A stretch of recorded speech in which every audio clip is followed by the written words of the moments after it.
আসসালামু আলাইকুম রহমতুল্লাহ।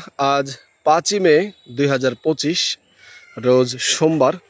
এই মুহূর্তে দাঁড়িয়ে আছি 201 গম্বুজ মসজিদ, গোপালপুর, টাঙ্গাইল। এই মসজিদের পিছনে দেখতে পাচ্ছেন মসজিদের মিনার এবং গম্বুজ দেখা যাচ্ছে। এবং এই মসজিদের পিছনের যে সাইড আপনারা দেখতে পাচ্ছেন, আপনারা অনেকে চিনেন যে মসজিদের পিছনে হচ্ছে আমাদের ঝিনাই নদী। যে ঝিনাই নদীর কথা আপনাদেরকে আমি প্রায় সময়ই বলে থাকি বিভিন্ন ভিডিওতে। তো আলহামদুলিল্লাহ এতদিন পর্যন্ত ঝিনাই নদীতে পানি ছিল না বলতে আসলে একেবারে অল্প পানি ছিল।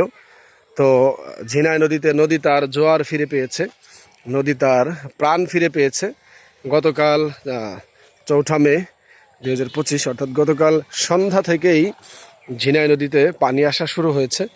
ওই যে আপনারা দেখতে পাচ্ছেন যে যেখানে বাঁশের সাঁকো দেওয়া হয়েছে সেখানে কিন্তু নৌকা ভিড়ানো আছে। তো হয়তো বা পানি বেশি হয়ে গেলেই আবার নৌকা দিয়ে চলাচল করতে হবে। তো মসজিদের পিছনের সৌন্দর্য কিন্তু বাড়ানোর জন্যই এভাবে জিও ব্যাগ দিয়ে খুব সুন্দর করে দেওয়া হয়েছে। আর পানি কিন্তু আস্তে আস্তে বেড়েই যাচ্ছে। নদী তার প্রাণ ফিরে পাচ্ছে। নদীর সৌন্দর্য হচ্ছে পানি। যখন নদীতে ভরপুর পানি থাকে তখনই নদীকে খুব ভালো লাগে। আর একই সাথে দুইটা সৌন্দর্য আপনারা উপভোগ করতে পারবেন।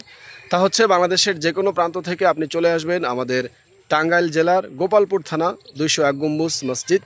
এই মসজিদের পিছনেই আপনারা মসজিদ দেখার পর এই মসজিদের পিছনেই দেখতে পাবেন এই ঝিনাই নদী।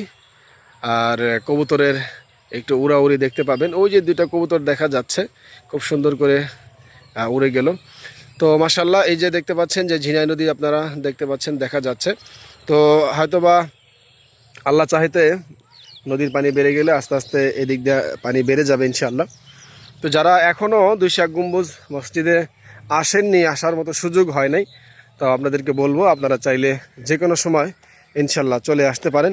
দুইটা সৌন্দর্য একই সাথে আপনারা উপভোগ করতে পারবেন ইনশাআল্লাহ।